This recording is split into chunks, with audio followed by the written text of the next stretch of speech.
should obey. It's a good start, right? I'm so sorry, I'm not speaking Portuguese, but I tried.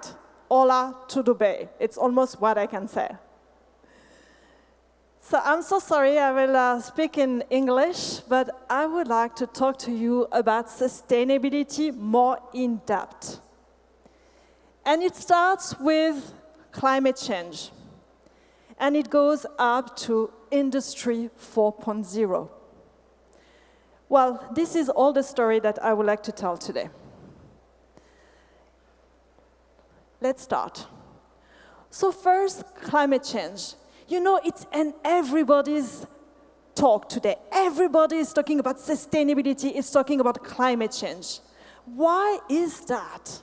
Because in our everyday, day-to-day life, wherever we live in this planet, we have to face, in a way or another, climate change.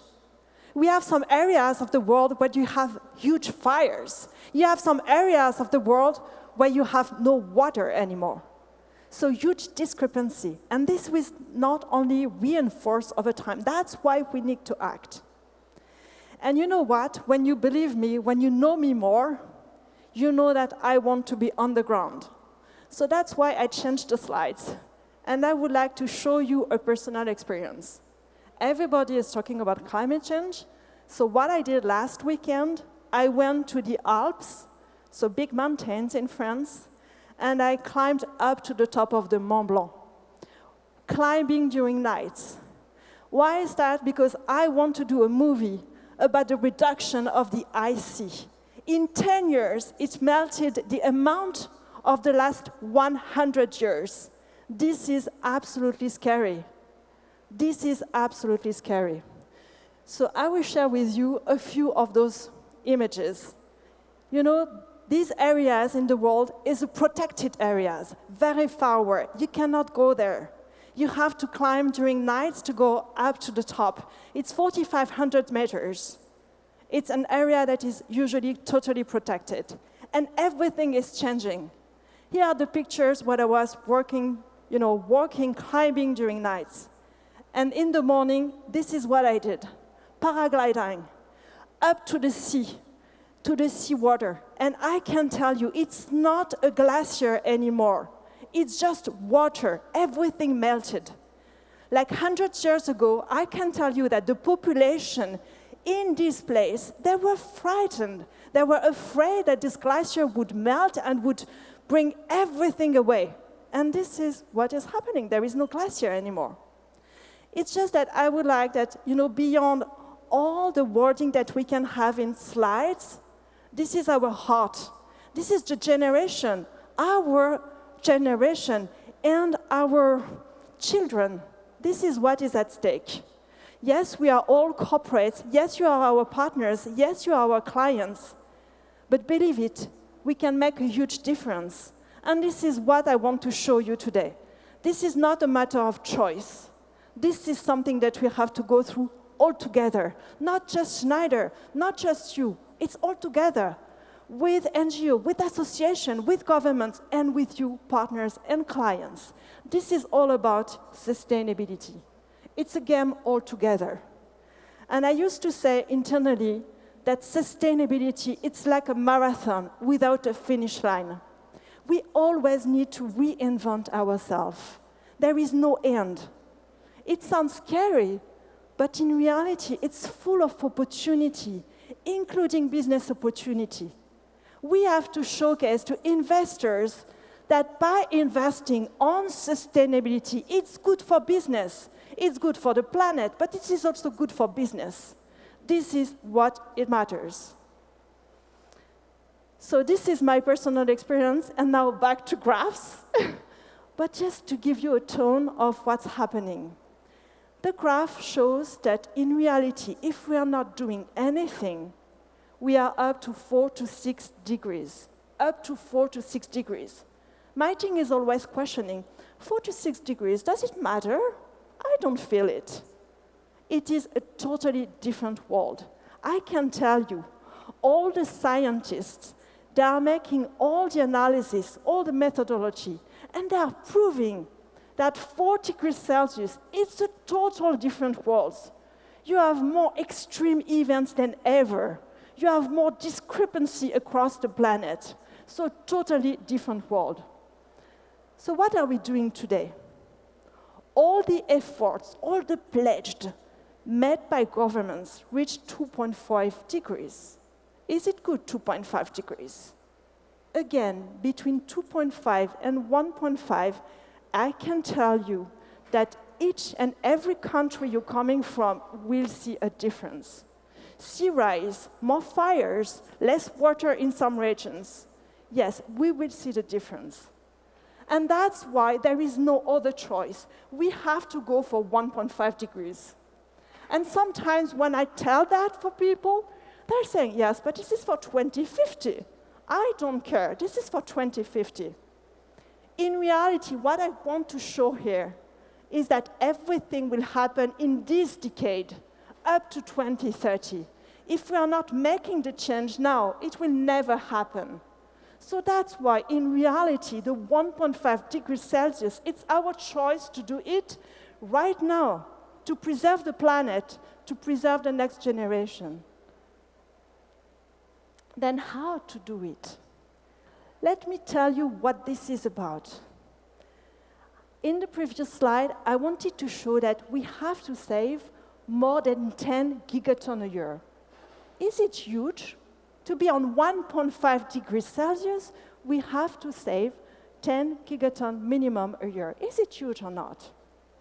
In reality, each year, the emissions that is emitted is 59, among which the vast majority is CO2, carbon, 45 gigatons annually emitted is CO2, carbon emission.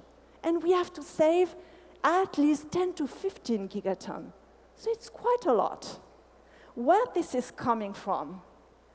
In reality, 80% of this 45 is coming from energy.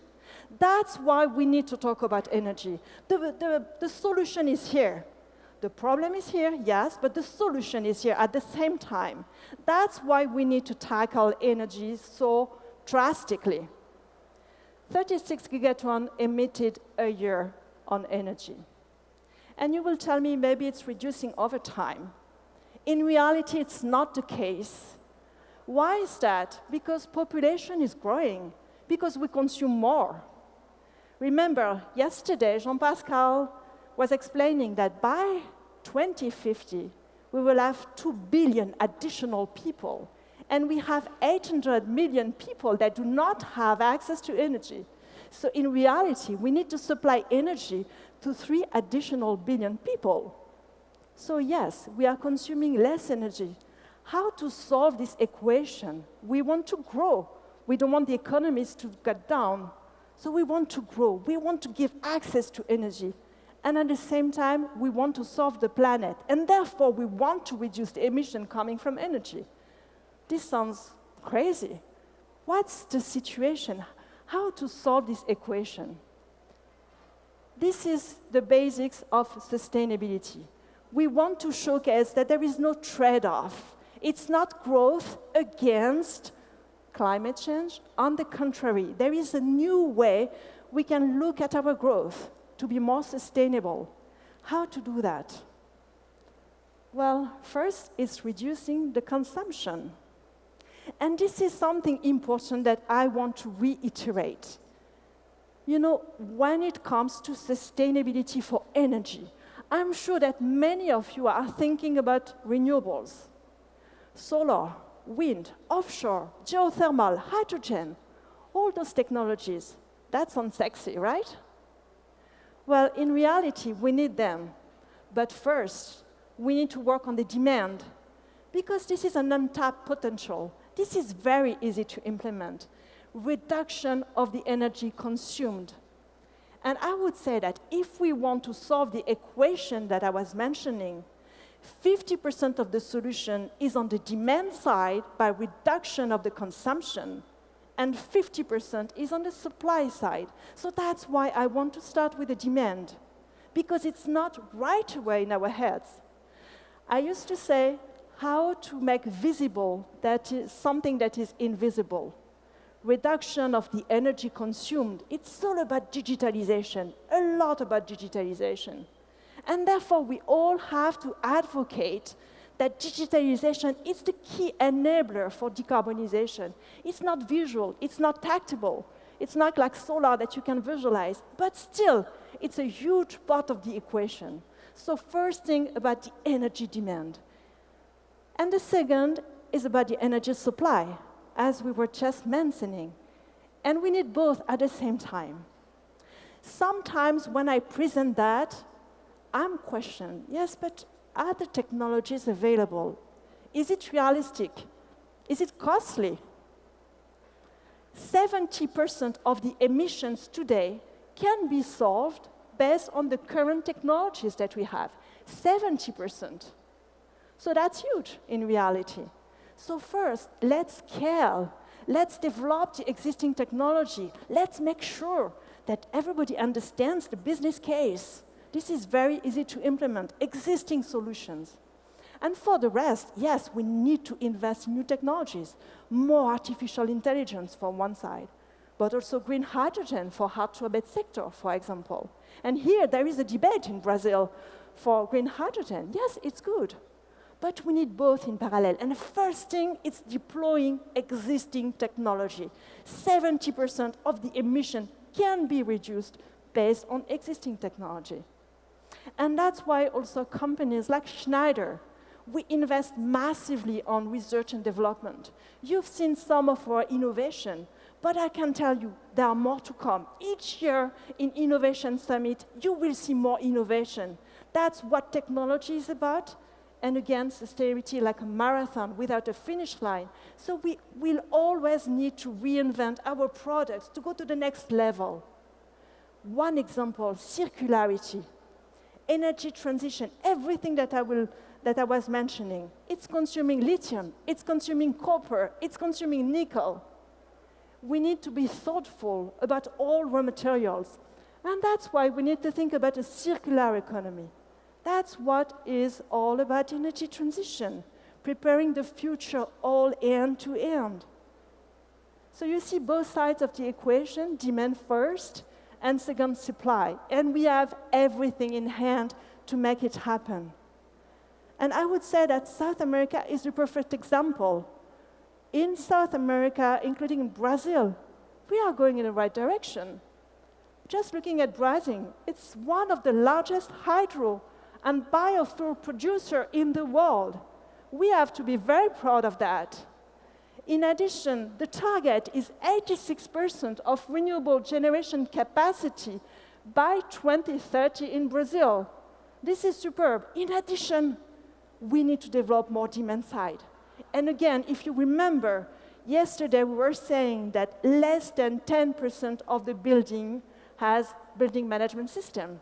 Optimization of the energy efficiency in the building. So more to come. In addition to renewable, we have this untapped potential with energy efficiency. Another example, Colombia. Colombia is the biggest hydrogen exporter, an opportunity to develop green hydrogen. You know, it's really an opportunity. Or Chile, for example, huge discussion about the retirement of the coal plants with one target, 80% of renewable generation capacity by 2030. Again, this should make us hopeful. 2030 is the right horizon. And in parallel to that, we have additional possibilities with energy efficiency. I want to showcase that there is no one single solution. We have to make sure that we amplify the resources in every single country. We need to make sure that we work with every segment of clients, building sectors, industrial sectors, data center sectors, infrastructure, and we build the grid of the future to make that happen. This is the full equation. It's not that difficult in reality. It's not that difficult. That's why I want to show that this curve that I was mentioning, in reality, that's possible. And I was questioning myself, how fast can we deliver that? in reality, if we look at the history, we had many revolutions over time. You know, it started with mechanization and steam power, the beginning of the industry. And at the very beginning, in the 90s, in the 80s, you know, we were starting to produce electricity. This is Industry 1.0. This is Electricity 1.0. And then later on, in the 90s, we started to do mass production for the industry and mass electrification. This is Industry 2.0. This is Electricity 2.0. And later on, again, in 2000, we are more silicon. We are, you know, having more solar and more digital enabled. This is Industry 3.0, and this is Electricity 3.0. And what we are talking today, it's another biggest revolution. Yesterday, Jean-Pascal was talking about it. It's IoT everywhere. It's artificial intelligence everywhere. In automation, in energy management, the two worlds combined all together. This is what we call Industry 4.0, Electricity 4.0, and this is the only way that we can curb this emission. This is the only way. This is the revolution, and this is happening now. So that's why we should be helpful and hopeful that this will be delivered. This is the perfect equation. Digital plus electric, this is sustainable, and this is Electricity 4.0.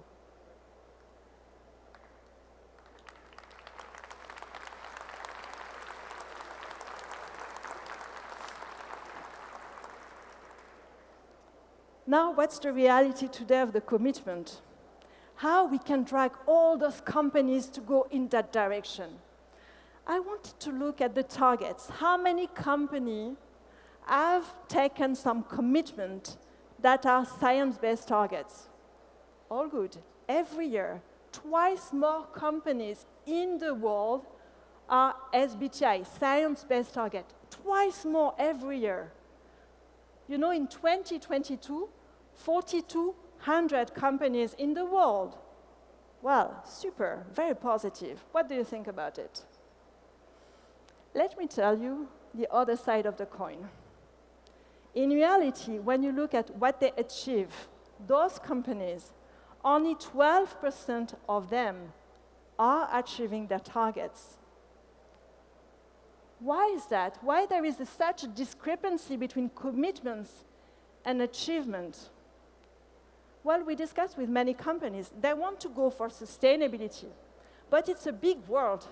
And in reality, beyond this simple world, you have many different things. When we talk with SMEs, for example, small companies, they don't have the levers to decarbonize. We have to accompany them. We have to give them the tools. So in reality, it's really capacity building. It's really helping them to strategize, to think what could be the decarbonization roadmap in order to match commitment with achievements. That's why now it's not only about commitment, it's about solutions, it's about delivery. It's not about announcements, it's about how practically we make that happen. This is the area that we are today. And how to do that? You remember my first picture, it was climbing the mountain. My team didn't want me to show the picture, but I think it's better because it speaks with the heart. I would say I've drawn these slides with 3 mountains. Today, when we discuss with our clients how they're developing and pursuing the targets, first thing, they're replacing energy supply. Exactly what I mentioned. They're doing solar. They're not thinking about energy efficiency. The first mountain that they climb is on energy supply. This is good, but this is not enough. How many companies are staying on this mountain? Many companies are staying on this mountain. Whereas in reality, we need to have them climb the second mountain, which is about reduction for efficiency and for circularity, energy efficiency. This is the second mountain. So many companies stay on the first one, and that's why we need to advocate the first mountain should be energy efficiency. We should think the other way around. And lastly, the last mountain, because we need the 3 mountains, it's electrification of the processes. Yes, it's more difficult. Yes, it's more difficult. But it's by combining the 3 mountains that we are making the 1.5 degree scenario, based on the current technologies. The message is that commitments are great, solutions are there. It's just a matter of deployment. And again, 3 mountains to climb. This is possible. We have shown that in the first slide. So you see, when we discuss with clients, it's all about partnership. We were talking yesterday with Jean-Pascal how to make it happen. You have technology provider on one side, you have government on the other side, and you have all the channel partners. What's my biggest headache? 99% of our emission in Schneider Electric, it's our customers and our suppliers.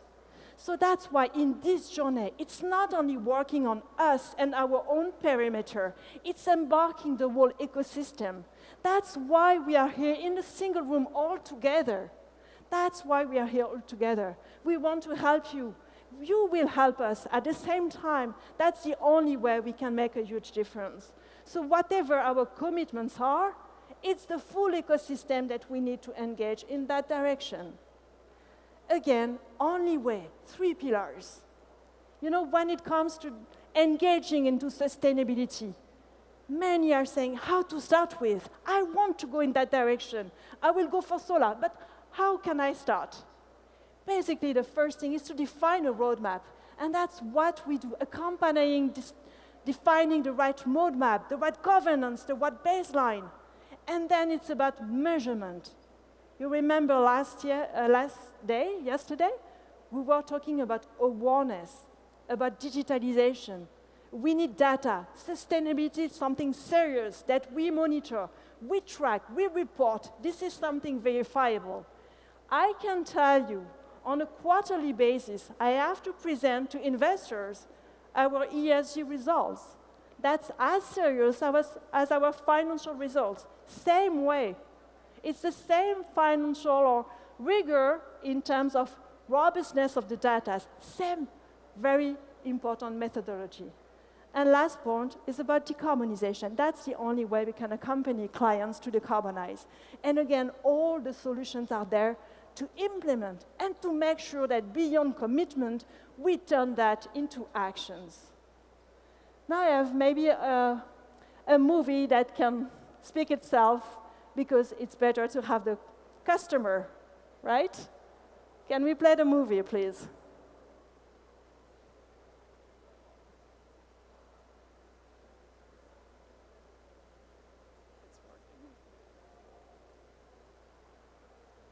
A Smart Modular Technology opera no mercado brasileiro há 20 anos.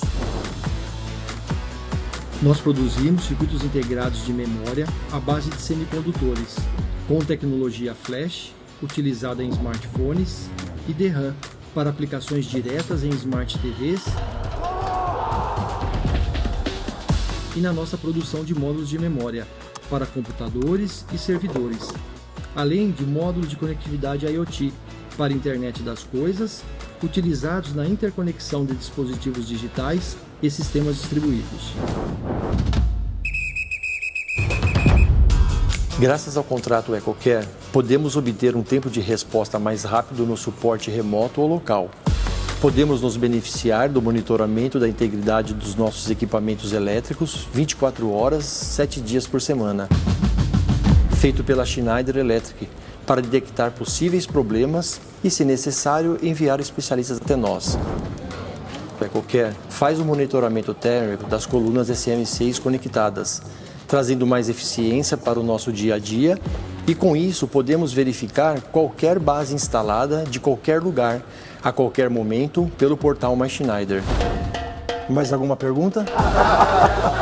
E também nos beneficiamos de um treinamento de segurança com a realidade aumentada através do X-Structure XR Operator Advisor.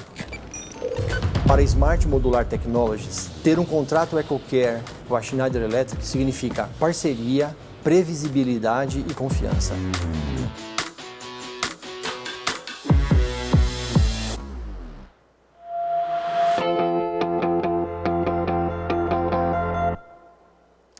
I just wanted to give a sense of customers' expectation and how we fulfill it.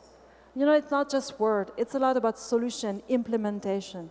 I have many other examples, but I would like just to tell a word about the sustainability journey, because I talked a lot about decarbonization and carbon. But sustainability is much, much broader.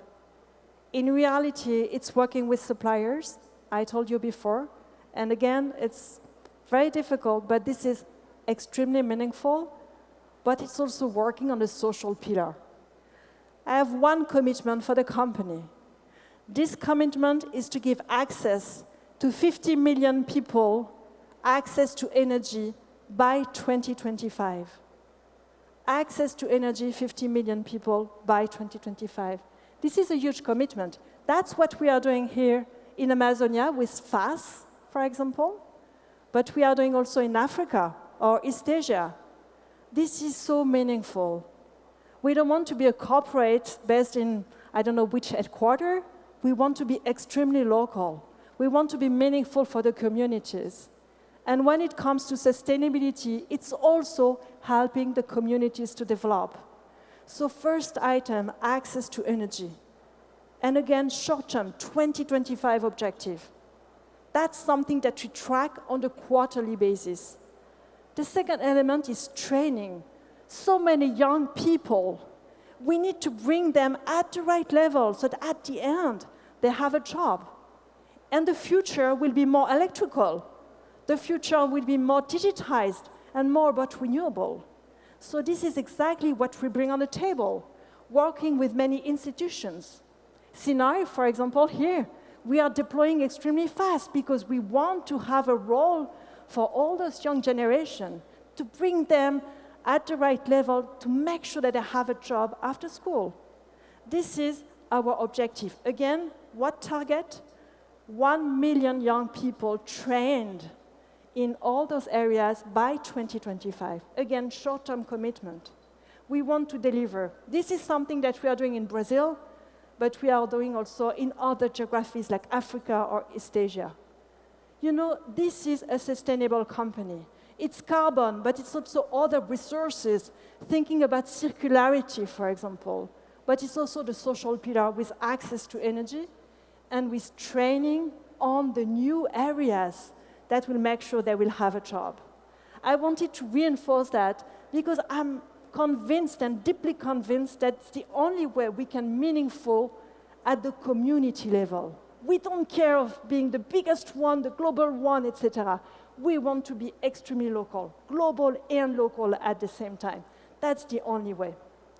So this is just what we are doing, for example, in Brazil, to give you a sense on how we committed on access to energy and access to training. And by the way, I'm going to Manaus. This week I'm going to Manaus because I want to reinforce our partnership. COP will be in Belém. We need to showcase what we are doing in Amazonia. Yes, we need to. This is so easy to implement. But behind that, what this is about, it's a lot of technology. Access to energy, it's a lot of innovation that we are bringing. It's technology that we develop at Schneider. Technology that we develop to make sure that we have the right technology for the right people. This is all about, sustainability. And my last message, guess what? It's that, the moment is now. That's why we are all here today. The moment is now. Thank you. Obrigada.